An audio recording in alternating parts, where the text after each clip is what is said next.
কৃতজ্ঞতা জানাবেন। আমাদের প্রথম প্রশ্নের জন্য ফারুক ভাই, এই প্রশ্নটা আপনার জন্য একটু অপ্রিয় হতে পারে, কিন্তু আমরা প্রথমেই আপনার কাছে যেতে চাই। আজকে অনেক ধরনের অপ্রিয় প্রশ্নের নিয়েই আপনার কাছে আসবো। এক হচ্ছে যে আপনার বিসিবির অ্যাকাউন্টে যে টাকা ছিল, সে টাকা ট্রান্সফার করা নিয়ে একটা কথা হয়েছে। আপনি ব্যাখ্যা দিয়েছেন যে আপনি আসলে গ্রিন এবং ইয়েলো ব্যাংকে টাকা রাখতে চেয়েছেন, কিন্তু কথা হচ্ছে যে এই 250 কোটি টাকা বা 250 কোটি টাকার একটু কম, এই টাকা আসলে বোর্ডের সিদ্ধান্তে ট্রান্সফার করা হয়নি। এটি নিয়ে অনেক আলোচনা আছে, আপনি এটি নিয়ে কোনো কিছু বলবেন কিনা? এটিকে আপনি একক কর্তৃত্বে, একক সিদ্ধান্তে, এককভাবেই আসলে ভালো হোক খারাপ হোক আপনি এটি করলেন কিনা, আপনি আমাকে অনুমতি দিলে একটু এটা এরকম বলতে পারি। ওই ব্যাংকগুলি, যে ব্যাংকগুলিতে আপনি টাকা রাখলেন, তাদের থেকে আপনি বিশেষ কোনো সুবিধাও পেলেন কিনা? যদি ওই প্রশ্নটি করতে আমার একটু অস্বস্তি হচ্ছে, তারপরও ফারুক ভাই আপনি বলে আমি এটা করলাম, আপনি নিশ্চয়ই এই ব্যাপারটা আমাদেরকে একটু বললেন যে টাকা ট্রান্সফার আপনি একক সিদ্ধান্তে করলেন কিনা।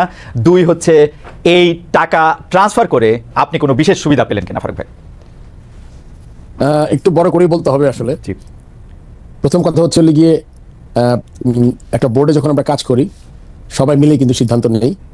আমরা যখন এই জুলাই আগস্ট আপরাইজিং এর পরে যখন নতুন দেশ পেলাম, তখন কিন্তু আপনি জানেন যে 5 তারিখে 8 তারিখে গভর্নমেন্ট ফর্মের পরে আমি 21 তারিখে দায়িত্ব গ্রহণ করি। আপনারা জানেন যে আমাদের তখন দেশের অনেকগুলো ব্যাংক রেড জোন, আমরা জানি যে ব্যাংক খালি হয়ে গেছে বিগত গভর্নমেন্টের কাছ থেকে, প্রায় অনেক ব্যাংকে টাকা নেই। ওই দুশ্চিন্তা থেকে আমরা প্রথম থেকেই, জিনিসটা আমার মাথায় এসছে প্রথম, কিন্তু এর মাঝখানে আমাদের আরো ডিরেক্টররা সতর্ক করেছে যে আসলে বাংলাদেশ ব্যাংকের রেটিং এসছে, এখানে টাকা নেই, এখান থেকে সরাতে হবে, দিতে হবে। সেখানে কিন্তু ওই কথাটা টিকে না যে আপনি একক সিদ্ধান্ত হয়েছে। এখানে 2-3 জিনিস খুব ইম্পর্টেন্ট, আপনাদের সবাইকে বুঝতে হবে। প্রথম, আমি চিন্তা করেছি অ্যাজ এ বোর্ড প্রেসিডেন্ট, কেননা সবার দায়ভার আছে আমাদের, কিন্তু প্রথম দায়ভার কিন্তু আপনার কর্তা ব্যক্তি, যিনি হেড অফ দ্য অর্গানাইজেশন। সেক্ষেত্রে আমার মাথায় চিন্তাটা এসছে এবং আমার বোর্ডের বিভিন্ন মানুষ থেকে পরামর্শ পেয়েছি আমি। এটা কোনো বোর্ড মিটিংয়ে না, এটা হলে গিয়ে বিভিন্নভাবে যে আমরা যখন ঢুকেছি কি কি করতে পারি। প্রথম মাথায় যেটা এসছে সেটা হচ্ছে আমাদের অন্য বোর্ড ডিরেক্টরদের মতোই আমারও, যে আমাদের প্রথম টাকাটাকে সিকিউর করতে হবে। আমরা জানি বেশ কিছু ব্যাংকে তখন তারল্য সংকটে ভুগছে এবং নাই বললে চলবে। তখন আমরা ডিসাইড করলাম যে টাকাটা আমরা প্রথম আপনার ইন্টারেস্ট রেট না, প্রথম টাকাটা হলে গিয়ে একটা রেড জোন থেকে ইয়েলো বা গ্রিন জোনে যাই, প্রথম চিন্তা। তারপরে চিন্তা আসলো আমার মাথায়, যখন দেখলাম ওখানে ইন্টারেস্ট রেটও বেশ কম, 8 থেকে 9, 7.5 আছে, সরকারি ব্যাংকও আছে ওখানে। সো ওই ভয় থেকে আমরা চিন্তা করলাম যে আমাদের ব্যাংকে টাকাগুলো আগে নিয়ে যাই। তারপর আমরা রেটের ব্যাপারে আসলাম, যে ইন্টারেস্ট রেট যদি বেশি পাওয়া যায় তাহলে আমাদের বোর্ডের আপনার ইনকাম বাড়বে। থার্ড যেটা চিন্তা করেছি, যেটা আমার আগের যারা বোর্ডে ছিলেন, যদি আগের বোর্ডের মানে এখন আমি আগের বোর্ড নিয়ে কাজ করছি, 8 জন আগের বোর্ডের, আর 15 জন দেশ থেকে চলে গেছেন। তারা যখন যে কাজটা করেছেন তাদের থেকে আমি তখন মনে করেছিলাম যে যদি ইন্টারেস্ট রেটটা বেটার হয়, তারা ব্যাংকে আমরা টাকা রাখবো শুধু ইন্টারেস্ট রেট দেখে না, তাদের থেকে আমাদের ব্যাংকে স্পন্সরশিপ। কারণ আপনি জানেন ইনফ্রাস্ট্রাকচার ডেভেলপমেন্টে you need sponsors, which is a very integral part of the board. তখন চিন্তা করলাম তার সাথে স্পন্সরশিপে যোগ করলাম যে আমি যাকে টাকা দিব ইন্টারেস্ট রেট বাড়বে, বেস্ট ইন্টারেস্ট রেটে দিব, তারপর আবার আপনার স্পন্সর নিব। এখন আমি একটা জিনিস সবার কাছে এই কোয়েশ্চেনটা করতে চাই, ব্যাংকের প্রথম হলো কি রেট থেকে ইয়েলো অ্যান্ড গ্রিন, ব্যাংকে গেলাম, তারপরে বেস্ট ইন্টারেস্ট রেট পেলাম, অন টপ অফ দ্যাট 8 কোটি 10 কোটি টাকা স্পন্সর নিলাম। এরপরে আর কোনো মার্জিন থাকে কিনা আমার কোনো জানা নাই আসলে। অ্যান্ড আপনার কোয়েশ্চেন দিয়ে স্ট্রেট করি, একটা মানুষ তো মিলাবে যে একটা মানুষ তার career as a cricketer, as a selector, একটা মানুষ কিন্তু হঠাৎ করে আপনি বুঝতে পারবেন এটা মানুষ কেমন। তো সেই দিকে বিবেচনা করলে আপনার ওখানে কোনো আর্থিক লেনদেন কোনো প্রশ্নই ওঠে না, ওখানে কোনো মার্জিনও ছিল না, বরং আগে যেভাবে ছিল সেখানে আপনার ওখানে মার্জিনটা বেশি ছিল। যখন 8.5 থেকে আপনি 11.5-তে 12-তে যাবেন ইন্টারেস্ট রেট, তার সাথে স্পন্সরশিপ যোগ হলে, এবং অন টপ অফ দ্যাট আমি এটাও চেয়েছি যে তারা আমাদের ইনফ্রাস্ট্রাকচার ডেভেলপমেন্টও আসবেন, লাইক প্রতিশ্রুতি পেয়েছি আমি প্রায় 25-30 কোটি টাকা। সো দিস ইজ এটা মানে in a nutshell that the reason. And সবাই বোর্ডের জানতো, এবং সিগনেটারি আপনি জানেন যে আমি সিগনেটারিটাও আমি নেইনি বোর্ড প্রেসিডেন্ট হওয়ার পরে। এটা একটা কথা আসে যে সিগনেটারি পরে হয়েছে, আসলে প্রথম আমার মিটিং যেদিন আমি প্রেসিডেন্ট হলাম ওই রেজুলেশনে 21 তারিখে আমাদের একজন বোর্ড ডিরেক্টর দেশ থেকে চলে গেছেন, তার জায়গায় আমরা আরেকজনকে ডিরেক্টরকে আমরা সিগনেটারি করেছি, যেটা আমার হাতে নেই। তারাই এখনো সব চেক সই করছেন, সবকিছুতে সই করছেন।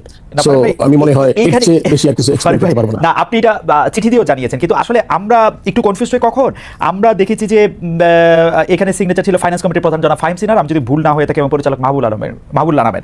তো তারা আপনার ছিল না, সেটি আপনি ঠিকই বলেছেন, কিন্তু তারা বলছেন সিদ্ধান্তটি বোর্ড সবাই নেওয়া হয়নি, আপনার সিদ্ধান্তে তারা সিদ্ধান্ত দিয়েছেন। ব্যাপারটা কি ঠিক আসলে? এরকম করে বোর্ড সবাই যে নিতে হবে জিনিসটা আসলে এরকম না, কেননা কিছু কিছু আপনার জিনিস থাকে যখন আপনি ইনফর্মালি আলাপ করে নেন। এখন যখন অনেক কনসার্ন, যখন ওই বোর্ড সভা 1 মাস 2 মাস পরে হবে, তারপর আপনি সিদ্ধান্ত নেবেন, তখন ব্যাংকে যখন আপনি টাকা আনতে যাবেন সিদ্ধান্তের পরে কোনো টাকা থাকবে না। সো ওই সময়টা ছিল না, কিন্তু ইনফর্মালি প্রতিটা বোর্ড ডিরেক্টর জানতেন। এখন তারা যদি কিছু বলে থাকেন এটার বাইরে অন্য কিছু, এটাতে আসলে আমার কোনো কমেন্ট করার কিছু নাই। বাট এবং এই কনসার্নটা তাদেরও ছিল যে হ্যাঁ, it is a very good idea, I think we should go to better banks with green and yellow জোনে ফ্রম রেড জোন ব্যাংকস। এই ব্যাপারে আপনার কাছ থেকে একটু জানতে চাই যে অক্টোবরে ইলেকশন আছে বিসিবির, সেই ইলেকশনের সময় এই যে ডিরেক্টর, মানে আপনি আগেই বলেছেন যে গত বোর্ডের ডিরেক্টরদের নিয়ে আপনি কাজ করতেছেন, তো এই ইলেকশনের সামনে রেখে কি একটা গ্রুপ আরেকটা গ্রুপ ঘরের ভিতরে নানা ধরনের মশারি এরকম তৈরি হইতেছে কিনা ফারুক ভাই? বা আপনিও আসলে যেহেতু মানে আমরা জানি, যদ্দূর জানি আর কি, আপনি নিজেও আসলে এই ইলেকশনে প্রতিদ্বন্দ্বিতা করবেন হয়তো, তো সেইটা একটা প্রভাব বিস্তার করতেছে কিনা গ্রুপ? আসলে মহিউদ্দিন, আপনি যদি দেখেন এই বোর্ডটা কি, এই বোর্ডটা হলো গিয়ে এখানে মাত্র আউট অফ 25 ডিরেক্টরস আমি অ্যাজ এ বোর্ড প্রেসিডেন্ট, আমার সাথে নাজমুল আবিদিন ফাহিম বলে একজন আছেন যারা সিলেক্টেড হয়েছেন এনএসসি থেকে। এছাড়া কিন্তু এটা কিন্তু আগের বোর্ডই। কিন্তু এখানে একটা জিনিস উল্লেখ করা খুব প্রয়োজন, আগের বোর্ড মিনিং যে বোর্ডটা 3 বছর আগে হয়েছে, সেই বোর্ডের সব সদস্য, সব এমপ্লয়ি, আমার 160 এর মতো এমপ্লয়ি আছে, 200 ওভারঅল বলতে 200 কত এমপ্লয়ি আছে, এরা সব আগের বোর্ডের। নতুন আমি যখন ঢুকেছি, আমাদের এখানে আসলে এই আচরণবিধি, চাকরি বিধি, এইচআর পলিসি খুব স্ট্রং না।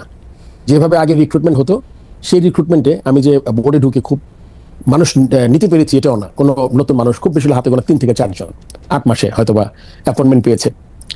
সো বোর্ড যদি আপনার পুরোটা আগেরই হয়, আমি এটা পাশে রাখছি যে সে কি, আপনি জানেন তো আগের বোর্ড মানে যারা চলে গেছেন তাদের সাথে যারা কাজ করেছে, যারা দেশ ত্যাগ করেননি, সো তাদের সাথে কিন্তু আমি কাজ করছি।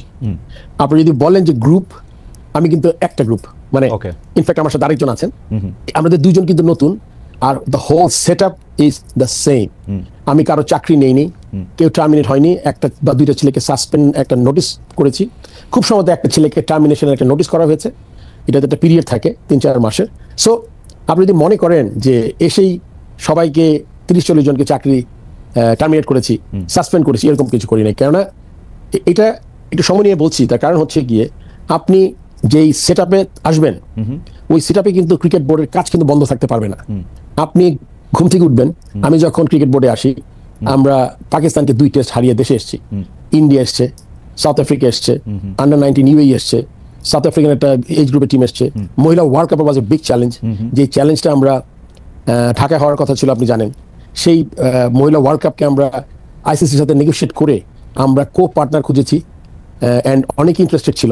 আপনি জানেন আমরা হোস্টিং রাইট ছাড়িনি, হোস্টিং রাইট না ছেড়ে আমরা ইউএইর সাথে আমরা হোস্টিং রাইটের যে টাকাটা আমরা শেয়ার করেছি, উইতে গেছে, এটা কিন্তু পুরোটা চলে যেতে পারতো। এটা একটা আমার কূটনীতি ছিল। আমি মিটিং করেছি গিয়া ইউএইতে, তারপরে আমার সিইও বোধহয় যোগাযোগ করেছিল যে আমরা স্টিল করতে চাই, সো ওইটা করেছি আমরা। সো যখন আপনি এসব ব্যাপারগুলো মাথায় রাখতে হবে, আপনি কোনো কিছু কিন্তু হ্যাম্পার করতে পারবেন না। এমন হতো যে আমি 6 মাস সব কাজ বন্ধ রেখে লেটস স্টার্ট ফ্রেশ, ওই সুযোগটা আমার ছিল না কখনোই। তো সব কিছু কন্টিনিউ করে আমি মনে করেন এর মধ্যে বিগ চ্যালেঞ্জ বিপিএল, আপনি জানেন যে ফ্র্যাঞ্চাইজি লিগ, যেখানে প্লেয়াররা একটা ভালো টাকা পায়। সো আমি কিন্তু আমার সব কিছু করতে চেয়েছি যা আগের মতো করেছি, এবং তখন সাহায্য 25 থেকে 8-9 জন, আমার সহ 10 জন, এবং এরাও যে মানে খুব অ্যাক্টিভ ছিল এটা আমি বলবো না আসলে। আমি ওই যে বোর্ডের বিষয়ে বা মাঠের খেলার বিষয়ে আবার একটু আসবো ফারুক আপনার কাছে। আরেকটি বিষয়, যে বিষয়টি আপনার বিরুদ্ধে একটা বড় অভিযোগ, এই অভিযোগটা তুলছেন সাংবাদিক জুলকারনাইন সায়ের, আরও অনেকে, যে কোনো একজন জনাব এস.এম. রানা, যিনি একজন অভিযুক্ত, তাকে আসলে বিসিবির অফিসিয়াল হিসেবে দেখিয়ে 2 রাত রাখা হয়েছে, যার খরচ গ্রহণ করছে বাংলাদেশ ক্রিকেট বোর্ড, একই ব্যক্তির বিমানের টিকিটও দিছে বিসিবি, এবং এই জনাব এস.এম. রানা তিনি অভিযুক্ত এবং একজন পলাতক, একজন আপনার সাথে এক ধরনের সখ্য আছে তার, এবং কেউ কেউ বলছেন আপনি যেহেতু নারায়ণগঞ্জে ব্যবসা করেন অনেকদিন আগের থেকে, আপনার সাথে সখ্য আছে আওয়ামী লীগের সাবেক সংসদ সদস্য জনাব শামীম ওসমানের, তার আত্মীয় স্বজনের, এবং এই এস.এম. রানার ব্যাপারটা যদি একটু বলতেন ফারুক ভাই।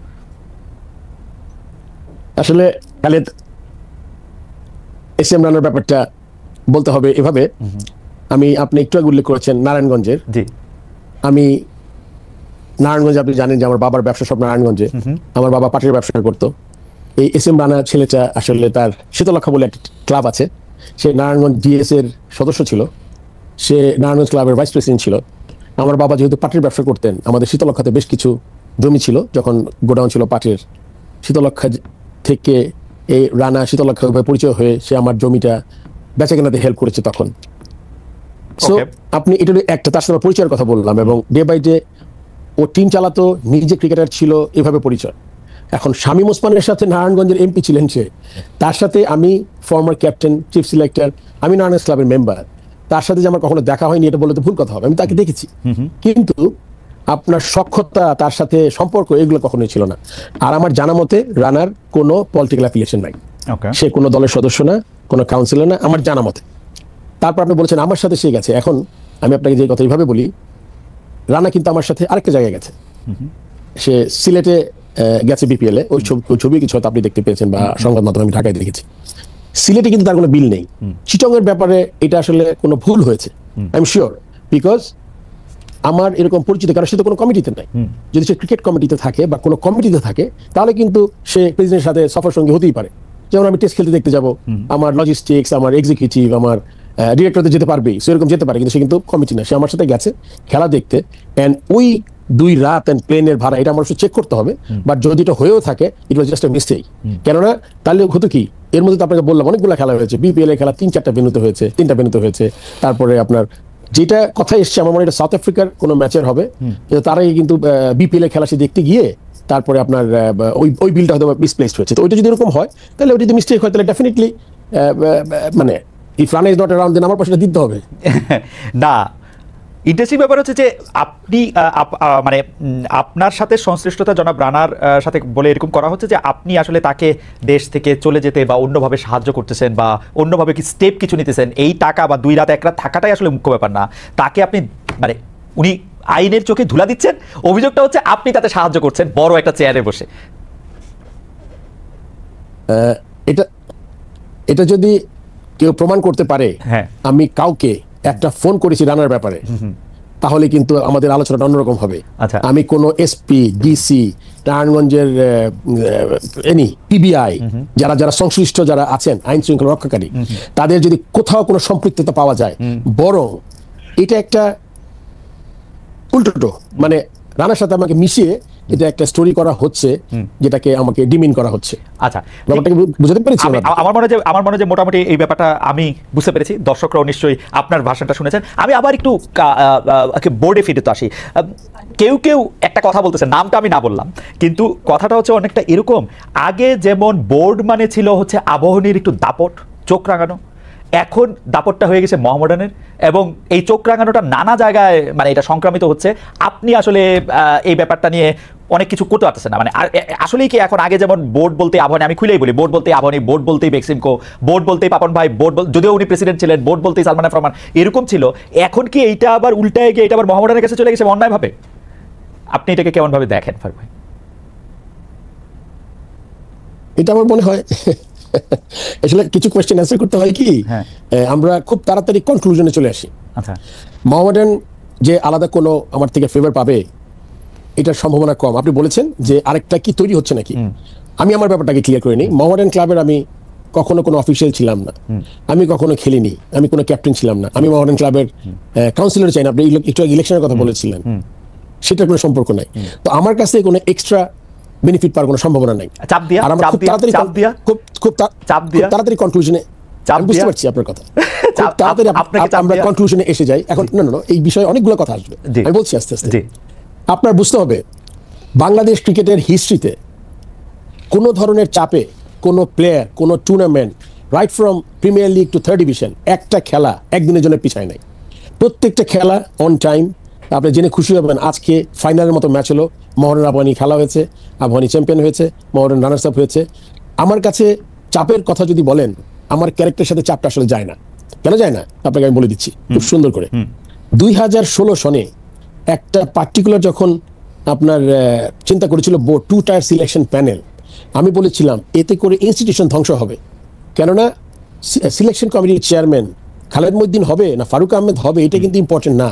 ইম্পর্টেন্ট কি সিলেকশন কমিটির চেয়ারম্যান পদটা। আপনারা যখন টু টায়ার করবেন তখন সিলেকশন কমিটিটা হয়ে যাবে হলো অ্যাকাউন্টেবিলিটি কমে যাবে। আপনি যখন টিম খারাপ খেলবে তখন আপনি খুঁজে পাবেন না কে দায়ী। ভালো খেলবে যারা বস তারা সামনে এসে দাঁড়াবে। সো চাপের কথা আমার কাছে হবে না, বিকজ ক্রিকেট বোর্ডে বিরাট সম্মানের জায়গা আল্লাহ আমাকে একটা তো ভালো জায়গায় বসিয়েছেন যাতে আমি দেশের জন্য কিছু কাজ করতে পারি, যেটা আমি সবসময় চাই। এছাড়া আমার কোনো ব্যক্তিগত এজেন্ডা নাই ক্রিকেট বোর্ডে। অনেক ধরনের এজেন্ডা থাকে। ছোটবেলা থেকে ন্যাশনাল টিমে খেলেছি, খুব তাড়াতাড়ি ক্যাপ্টেন হয়েছি। Press was with me, camera was with me all along. ভালো খেলি খারাপ খেলি লাইমলাইটে ছিলাম। সৎ হিসাবে মানুষ জানে খুব ভালো করে যে আমি মানুষ হিসাবে কেমন। এটা আসলে শত্রুরা কিছু দুই একজন ছাড়া, আপনি জানেন যে যাদের কোনো এজেন্ডা আছে তারা ছাড়া, কিন্তু এটা তারা জানে যে আমি আমার অনেস্টিটা কেমন as a chief selector also. Because আমি যে সময় 2003-এ চিফ সিলেক্টর এবং 2013-তে চিফ সিলেক্টর, তখন আমি একটু আগে বলেছেন চাপ, বিরাট চাপ। আমরা যখন খেলতাম তখন আবাহনী মডার্ন এমন সিলেক্টররা করেছে, দেখো তো 4টা আবাহনী হয়েছে, 5টা মডার্ন না হলে কিন্তু বিরাট ঝামেলা হবে, এটা কিন্তু করা যাবে না 5-5। আমি কিন্তু যখন সিলেকশন করতাম আমার চশমাটা থাকতো গিয়ে তিনের চশমা বলি আমি আর কি, কিছু দেখা যাবে না কি নাম আবাহনী না মডার্ন। সবার আগে দেশ, তারপরে ক্রিকেট দল, তারপর আমার কোন জায়গায় কাকে দরকার। সো চাপে আমার যেটা একটু আগে বললাম, যদি এজেন্ট আমার থাকে, যদি শুধুমাত্র হয় ক্রিকেট বোর্ডের প্রেসিডেন্ট থাকবো আর আমার কোনো বেনিফিট নাই, তাহলে তো এখানে চাপের কোনো কোয়েশ্চেন আসে না। কেননা আপনি জানেন আমি কিন্তু আপরাইজিং এর পরে 8 তারিখ গভর্নমেন্ট ফর্ম হওয়ার পরে আমি কিন্তু বোর্ডের প্রেসিডেন্ট হয়েছিল গিয়ে কত 13 দিনের মধ্যে, 21 তারিখের মধ্যে। সো এমন না যে খুব এইম ছিল যে আমি বোর্ডের প্রেসিডেন্ট হবো একদিন। আমাকে খুঁজে বের করা হয়েছে যে কে এই কাজটা করতে পারে। ফারুক ভাই আমি একটু বলি, আপনার এই অবস্থান, এই দৃঢ় অবস্থান আমরা সবসময় দেখে আসছি। আপনি যখন ক্রিকেট টিমের ক্যাপ্টেন তখন থেকে শুরু করে আপনি যখন সিলেক্টর, আপনি 2003-13-তে আপনি এমন অনেক প্লেয়ার নিয়েছেন যেই প্লেয়ার নেওয়ার জন্য আপনাকে আসলে অনেক জায়গায় অনেক কথা শুনতে হয়েছে, বোর্ড আপনার পক্ষে বিপক্ষে দাঁড়িয়েছে। ক্লাবের কথা তো বাদই দিলাম, আপনি আসার পরে মোহামেডান আবাহনীকে এইটা আমরা ভুলেই গেছিলাম, কারণ আপনি আসলে সেকেন্ড ডিভিশনের প্লেয়ারও নিছেন জাতীয় দলে, মানে সেকেন্ড ডিভিশন বলে তো কিছু নাই, মানে দ্বিতীয় স্তরে। কিন্তু প্রশ্ন হলো, আপনি খেয়াল করে দেখেন ফারুক ভাই, তাওহিদ হৃদয়ের ঘটনাটা নিয়ে যেটা হইল, এইটা কোনোদিন এটা সম্ভব? মানে ওর একটা 2 ম্যাচ সাসপেনশন হয়েছে, পরে আবার এটার 1 ম্যাচ হয়েছে, পরে আবার এটার মধ্যে এটা বাড়ছে, পরে এটা আবার কমছে, একজন এলিট আম্পায়ার তাকে এটার মধ্যে থেকে এটা চলে যেতে হয়েছে। তামিম ইকবাল যেটা করছেন, প্রথম আলোতে এটাকে লেখা হয়েছে মব জাস্টিস। মানে তামিম ওইখানে গিয়া মানে তার শাস্তি বোধহয় কমায় আনছে না বাড়ায় আনছে, আমি জানি না, এটা এরকম আসছে যে তামিম ইকবাল থেকে আপনার সাথেও আর্গু করছে, মানে আমি ঠিক জানি না। কিন্তু ফ্যাক্ট রিমেইনস, যেই ফারুক ভাইকে আমরা চিনতাম বোর্ড প্রেসিডেন্ট ফারুক ভাই সেরকম ফারুক ভাই না। এইটার একটা এটা হলো যে আপনি আগের সভাপতির মতো আপনিও এইসব নেতিবাচক কর্মকাণ্ডের বিরুদ্ধে আপনি শক্ত হইতে পারেন না। এইটা মানে ইজ ইট ট্রু ফারুক ভাই? এবং তাহিদের ব্যাপারে যদি একটু বলতেন যে মানে এটা কি মানে মানে এটা তো এখানে একটা জিনিস আমরা সবসময় মানে আমাদের অ্যাডভান্টেজে আমরা জিনিসগুলো কাজে লাগাই। কিরকম? আপনি যখন বলেন যে একক সিদ্ধান্তে টাকা সরিয়েছি, এটা একরকম হয়ে গেল। আবার আপনি এখন যখন বলছেন যে তাহিদের ব্যাপারটা আবার আমার কাঁধেই আসলো, কিন্তু এটা কিন্তু আপনার বুঝতে হবে তাহিদের ব্যাপারটা একটা আম্পায়ার্স কমিটি আছে, আম্পায়ার্স এর একজন চেয়ারম্যান আছে, তার সাথে একটা টেকনিক্যাল কমিটি আছে। এখন আপনি যদি মনে করেন সবই করবে হলে গিয়ে সরকার প্রধান, যেটা আগে দেখতাম আমরা ফ্যাসিস্টদের সময়, সবকিছু তার, সে করবে। আমি তো এটা চেষ্টা করছি যার যার কাছ থেকে দায়িত্বটা তাকে দিয়ে দেওয়ার। আমি যখন জিম্বাবুয়েতে আইসিসি মিটিং করছি তখন ওই পার্টিকুলার ঘটনাটা ঘটে, তখন একটা ডিসিশন হয়ে গেছে যে ডিসিশনটা, তারপর ডিসিশনটা 2টা জায়গায় হয়তো, একটা হচ্ছে ডিমেরিটস পয়েন্ট, তারপর আবার এখানে আপনি জানেন যে চাপের থেকে সবসময় একটা জিনিস খুব ভালো কাজ করে, সেটা হলো কি আপনি একটা ইয়াংস্টার, তাই সে যদি জীবনে, আমি কাউকে ডিফেন্ড করছি না, আমি আমাকেও ডিফেন্ড করছি না, আমি প্রথম কথা হলো গিয়ে যে এই কাজটা আমার কোনোভাবেই না। তবে হ্যাঁ, যদি আপনি আমাকে জিজ্ঞেস করেন বোর্ড প্রেসিডেন্ট হিসেবে যখন আপনার কাঁধে আসবে তখন আপনি কি করবেন, সেই কথাটা আমি অ্যান্সার করছি। আমি যখন বিদেশ থেকে আসলাম তখন একটা বোর্ড, তখন তাহিদের ব্যাপারটা 2 ডিমেরিটস পয়েন্টস হয়ে গেছে 7-এর মতো, যেটাতে দুই ম্যাচ সাসপেন্ড হয়। এখন তো আসলে আমি অনেক আগে এই নিয়ম কানুন ক্যাপ্টেন ছিলাম, পড়তাম, এখন আমি পড়ি না। তখন মনে করেন বোর্ডে আসলে তো টেকনিক্যাল কমিটির ব্যাপার। বোর্ডে যখন আলোচনা করা হলো তাহিদ ন্যাশনাল প্লেয়ার, তার বয়স কম, প্রথমবার এর আগে সাসপেন্ড হয়েছে কিনা বলা হলো, যা কখনো সাসপেন্ড হয়নি, এটা অ্যাপ্লিকেশন করেছে। এটা কিন্তু আমার পুরোপুরি ব্যক্তিগত মত, আমি কিন্তু বোর্ড প্রেসিডেন্ট হিসেবে বলছি না। আমি বলছি, আমি ধরেন একজন প্লেয়ার, আমি তখন চিন্তা করতাম যে এ যদি এতগুলো কারণ থাকে তার, তাহলে কিন্তু যদি চিন্তা করতে পারে কোনো নিয়মের মধ্যে থেকে, জিনিসটা তো খারাপ হবে না। সব বোর্ড ডিরেক্টর ছিলেন, ওই কথাতেও একটা জুম মিটিং মতো আমরা আলোচনা করেছি, যদি এটা আমাদের জুরিসডিকশনে না। তারপরে technical committee and umpires committee মিলে এটাকে আপনার 2 ম্যাচকে 1 ম্যাচ করেছে সাসপেনশন। সো এইটার আপনি যদি আমাকে বলেন যে আপনি former player, former captain, former হিসাবে বলেন যে এটা কি জিনিসটা ঠিক কিনা, আমি বলবো আপনার মার্সি কিন্তু এটা নিয়মের একদম বাইরে না। আপনি বাদ দেন আবাহনী প্লেয়ার, মোহামেডান প্লেয়ার, এরকম না। আমার কথা হলে যদি কোনো ছেলে প্রথমবার আপনি যদি কোনো একটা দোষ করে আপনি চান, তখন কিন্তু একটা বিবেচনায়, এই বিবেচনায় কিন্তু আপনার কিছুটা হলেও আপনার দেখতে হবে। কেননা আবার বলছি, আমি মোহামেডানের সাথে কোনোভাবে সম্পৃক্ত না। আপনি বলছেন চাপের কথা, ওই চাপ আমাকে আসলে এটা খুব বড় চাপ নেই, কারণ মাত্র তো 7 মাস হয়েছে। আমার অনেক চাপ আছে অনেক দিক থেকে, বাট এই ব্যাপারে তেমন কোনো বড় চাপ নেই। তখন বোর্ডের সবাই তো চিন্তা করেছে কোনোভাবে, যেহেতু মাফ চেয়েছে, ইয়াং প্লেয়ার আর করবে না, ডিমেরিটস পয়েন্ট 7টার মধ্যে করা যায়, এই দৃষ্টিকোণ থেকে কিন্তু একটা ম্যাচ তাকে কমানো হয়েছে। আপনি দেখেন তাহিদ হৃদয় কিন্তু এখন 4টা ম্যাচ সাসপেন্ড হয়েছে। এটা কি আপনি জানেন এই নিউজটা? রাইট, জানি। সে পরের ম্যাচে সে আবার ক্রিজ ছাড়তে তার 1 মিনিট না 30 সেকেন্ড মধ্যে দেরি হয়েছে। সে 7 ডিমেরিট সাথে 1 ডিমেরিট পয়েন্ট যোগ হয়ে 8 হয়ে যায় 4 ম্যাচ অটোমেটিক। এখন আর এটাতে আসলে আর কোনো কিছু হবে না, টেকনিক্যাল কমিটি আছে। আর ওই পরের যে আপনি কথাটা প্রসঙ্গটা বললেন যে সাসপেন্ড হয়েছে, মাফ হয়েছে, আবার সাসপেন্ড হয়েছে, এটা নিয়ে প্লেয়ার আসছে, তামিম দেখা করেছে আমার সাথে, ওদের বোঝানো হয়েছে। তারপরে ওই টেকনিক্যাল কমিটি, আপনি যে ডিমেরিট, যেটা আপনি আসলে এটা অনেক টেকনিক্যাল কথা, মানে সাধারণ দর্শক হয়তো বুঝতে পারবেন কি পারবেন না, আই এম শিওর, আমি সোজা করে দিচ্ছি। আপনি যে ডিমেরিট পয়েন্ট যে 7টা পেয়েছে, এটা কিন্তু 1 বছর বলবৎ থাকবে। 1 বছরের মধ্যে তাহলে যদি কোনো ধরনের সিমিলার কোনো ডিমেরিট পয়েন্ট পায়, মনে করেন লেটস সে 1 পয়েন্ট পেলেই কিন্তু 8 থেকে হলেই কিন্তু আপনার 4টা হয়ে যায় অটোমেটিক। সো এটা এই টেকনিক্যাল কমিটি চিন্তা করেছে। এটা তো আমি টেকনিক্যাল কমিটির মেম্বার না, আমাদের 3 মেম্বার টিম আছে, তারা বলেছে এই টেকনিক্যাল কমিটির যেই ডিমেরিট পয়েন্ট 1 বছর ক্যারি করবে, ওর মধ্যে যদি সে আর কোনো মিস্টেক করে থাকে, করবে, যেটা আনফরচুনেটলি পরের ম্যাচই করেছেও, এবং অটোমেটিক সে 4 ম্যাচ সাসপেন্ড হয়ে গেছে। So this is something that. কিন্তু ফারুক ভাই, আমাদের এটা প্রশ্ন, তামিম ইকবালের ক্রিকেট আমি 2006 থেকেও যদি ধরি, তামিম ইকবাল সিনিয়র পর্যায়ে, মানে জাতীয় দলে তো বটেই, এই পর্যায়ে ক্রিকেট খেলে হচ্ছে 2006, 25, 19, 18, 19 বছর সে ক্রিকেট খেলে। তারও 1-2 বছর আগে থেকে ক্রিকেটের সাথে তার পরিচয়। তার ভাই ক্রিকেট খেলেছে, তার বাবা ক্রিকেট সংগঠক ছিলেন, তার চাচা বাংলাদেশের ক্যাপ্টেন ছিলেন। মানে ক্রিকেট তো তার কাছে কোনো, মানে এইসব বাইলজ, মেরিটস, ডিমেরিটস, এগুলো আমাদের জন্য শক্ত হতে পারে, তামিমের জন্য তো কোনো শক্ত না। কিন্তু আমি তো তামিমকে সংবাদ সম্মেলনে বলতে শুনলাম, কোত্থেকে 4 সাসপেনশন আসলো, কোত্থেকে কি আসলো, বা কথাই শুনলাম, এইটা উনি কেন বলতেছেন, বা এইটা কারণটা কি?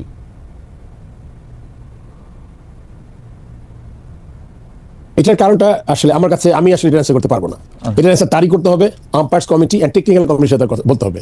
আর যদি আমার করতে হয়, আমি যেটা আগে খুব মনোযোগ দিয়ে করতাম, আমার আবার সেই আইসিসি লবুকটা হাতে নিতে হবে, ভালো করে পড়বো, সুন্দর করে বুঝিয়ে দেবো এই 4 ম্যাচ কেমনে হলো, কেন হলো না হলো, এটা শুধুমাত্র আপনার তামিম যে কমেন্টটা করেছে তারই বলতে হবে আর কি। এটাতে আসলে আমি তেমন আমার কাছে এটা মনে হয়, এবং তাহিদ হৃদয় আমাদের একজন গুরুত্বপূর্ণ নবীন তরুণ খেলোয়াড়, তার জাতীয় দলে ক্রিকেট খেলা মাত্র 2 বছর হয়েছে, আর অনেক বছর বাকি রয়েছে। আমরা নিশ্চয়ই তাহিদ হৃদয়, যদি আজকে আপনি এসেছেন বলে যদি এই অনুষ্ঠান দেখে থাকেন বা দেখেন, কারো কাছে শুনেন, আমাদের আহ্বান থাকবে যে তিনি ক্রিকেট খেলোয়াড়ের মতোই আচরণ করবেন। 1 ম্যাচ, 2 ম্যাচ, 5 ম্যাচ, বছর সাসপেন্ড হওয়াটা বড় কথা না, একটা ক্রিকেটার হওয়াটা অনেক বেশি গুরুত্বপূর্ণ, যেটা আমরা বুঝি আর কি। আর আম্পায়ার্স কমিটি, টেকনিক্যাল কমিটি, তাদেরও আসলে দায়িত্বের ক্ষেত্রে আমি জানি না, যেহেতু তাদের দায়িত্ব আলাদা, তারা তাদের দায়িত্ব ঠিকমতো পালন করবেন বলে আমাদের বিশ্বাস। আমরা পরবর্তী ধাপে যাচ্ছি ফারুক ভাই, কিন্তু আমরা দর্শকদের কাছে জানতে চেয়েছিলাম, সভাপতি হিসেবে ফারুক আহমেদ 8 মাস পাস করেছেন। প্রিয় দর্শক, তার নেতৃত্বে দেশের ক্রিকেট সঠিক পথে আছে বলে মনে করেন কিনা? আনফরচুনেটলি শতকরা 91% দর্শকই মনে করছেন যে এটা সঠিক পথে নাই, শতকরা 9% দর্শক মনে করছেন এটা সঠিক পথে আছেন। 37,000 দর্শক ভোট দিয়েছেন। আপনি এটা নিয়ে মন্তব্য করতেও পারেন, নাও করতে পারেন। আমরা যেটা দেখেছি যে আসলে জাতীয় দলের জয়, বিজয়, হারা, এই সব কিছুই এই ভোট অভোটের উপর অনেক রকম প্রভাব বিস্তার করে। তবে আমরা আপনাকে যে প্রশ্ন করতে চাই, সেই প্রশ্নের ক্ষেত্রে আসলে ক্রিকেটের বাইরে একটু ব্যাপার আছে। সেইটা হচ্ছে যে নারায়ণগঞ্জে জমি, এই আমরা দেখতে পাচ্ছি যে সাংবাদিকদের মধ্যে একটা গ্রুপ বা কয়েকজন এই দাবি করছেন যে আপনি আসলে নারায়ণগঞ্জে প্রচুর পরিমাণে জমি কিনছেন, জমি বিক্রি করছেন, এবং ওর অনেকটাই আসলে ঠিক সরল পথে হচ্ছে না। আপনি কি এটা নিয়ে কিছু বলবেন কিনা, এবং এইটা আপনার কাছে অনেকেই এই ব্যাপারটা নিয়ে সামনে আসছে? অবশ্যই বলবো, কারণ আমি যখন বোর্ড প্রেসিডেন্ট ছিলাম তখন তো আমার একটা প্রফেশন ছিল। আমি যখন 2017-তে যখন আপনার সিলেকশন কমিটি থেকে 16-তে আমি যখন রিজাইন করি, তখন তো আমি চিন্তা করলাম যে আমি কি করব, মানে ম্যাক্সিমাম সময় পার করেছি ক্রিকেটে। অ্যান্ড আপনার তারপরে আমি আমার ফ্যামিলির একটা বিল্ডিং কনস্ট্রাকশন করি, তারপর থেকে আস্তে আস্তে কনস্ট্রাকশন ল্যান্ডে। আপনি দেখেন আসলে মিথ্যা, আমার I have all the respect for the media people, তারা বাংলাদেশ ক্রিকেট অসঙ্গতি সবকিছু তুলে ধরে, কিন্তু আমার মনে হয় ব্যাপারটা খুব গুরুত্বপূর্ণ একটা মানুষের। এটা আমি বলি না, দেখেন আমি তো ফারুক আহমেদ আজকে এখানে এসেছি, হয়তোবা যখন ভোটাভুটি হবে বা অন্য কেউ আসবে চেয়ার, আমাদের কিন্তু চেয়ারটার দামটা দেওয়া দরকার।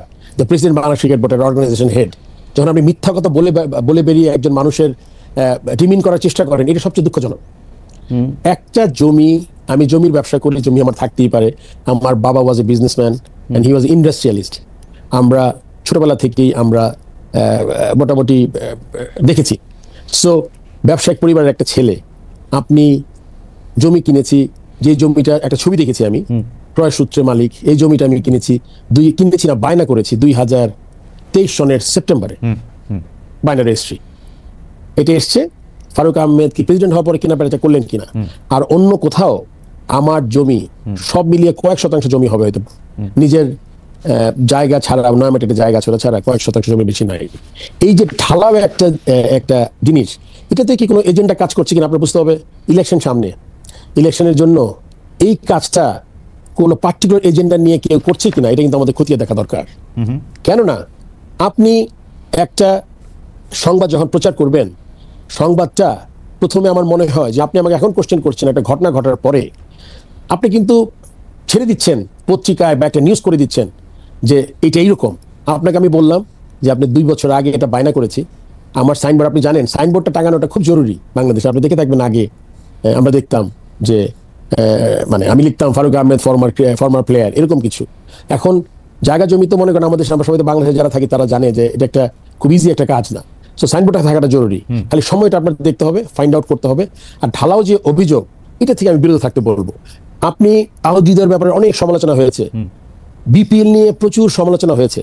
বিপিএল এর কিন্তু আমরা ভালো দিকটা ভুলেই গেছি। এবার বিপিএল এ আপনি এবার রেকর্ড সংখ্যক দর্শক, এইরকম উইকেট, এইরকম প্লেয়ারদের পারফরমেন্স, টিকিট বিক্রি, আপনি জাস্ট ইমাজিন করেন। 8টা বিপিএল এ 15 কোটি টাকা টিকিট বিক্রি করেছেন আপনি। আমি একটা বিপিএল এ ডিজিটাল প্ল্যাটফর্মে গিয়ে, এটা অনেকে পছন্দ করেনি জিনিসটা, ওখানে গিয়ে আমি টিকিট বিক্রি করেছি 12.5 কোটি টাকা, আর টিকিটিং পার্টনার নিচে আরো 1 কোটি টাকা, 13.5 কোটি টাকা টিকিট বিক্রি করেছি আমি। সো আপনি জাস্ট ইমাজিন, এক বিপিএল এ আমি ক্রস করেছি, আমি 8টা বিপিএল এর সমান টিকিট বিক্রি করেছি। সো ভেস্টেড ইন্টারেস্ট যাদের আছে, তারা তো মনে করেছে যখন টিকিট দিয়ে শুরু হয়েছে, এটা কিন্তু আলটিমেটলি শুধু টিকিটে থামবে না। যত সব জায়গায়, এই যে আপনি প্রথমেই যেটা আলোচনা শুরু করেছিলাম, ব্যাংকে টাকা দেয়াটা, এই ব্যাংকের টাকা দেয়াটা দিয়েও কিন্তু আমি এবার বছরে 6.5 থেকে 7 কোটি টাকা ইন্টারেস্ট বেশি পাবো। আর আপনি যদি বলতেন যে আপনার রেড ব্যাংক থেকে রেড ব্যাংকে গেছে টাকা, তাহলে কিন্তু আমি একটা there is something that you can এখানে একটা কথা আসে যে আপনি 250 কোটি টাকা নিয়ে নাড়াচাড়া করলেন কেন? বাকি 900 কোটি টাকার 750 কোটি টাকা ঠিক আছে, 650 কোটি টাকা না, আমি তো বলি নাই ঠিক আছে। এটা আপনার 250 কোটি টাকা, প্রত্যেকটা টাকা আমি যাকে দিব, এটা তো আমি আপনাকে আগেও বলেছি যে টাকাটার জন্য আমার best bank, best interest rate, ব্যাংকের যেই যত কিছু আপনার ব্যাংকের কিছু ক্যামেল রেটিংস, আপনার যা আছে আর কি, আমার টাকাটা হুট করে দিব, তাড়াহুড়া করব, হবে না। আপনি জানেন আমি নাম বলতে চাই না কোনো পার্টিকুলার ব্যাংকের, একটা ব্যাংক থেকে আমি ম্যাক্সিমাম টাকা অন্য ব্যাংকে ট্রান্সফার করেছি।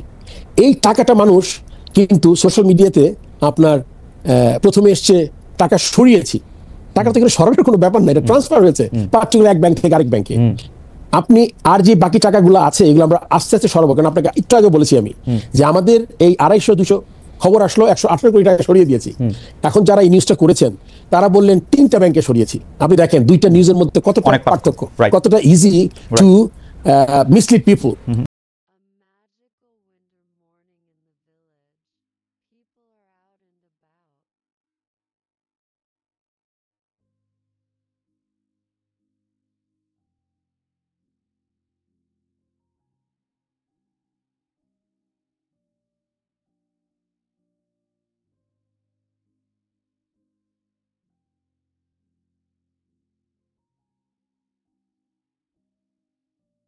In the foggy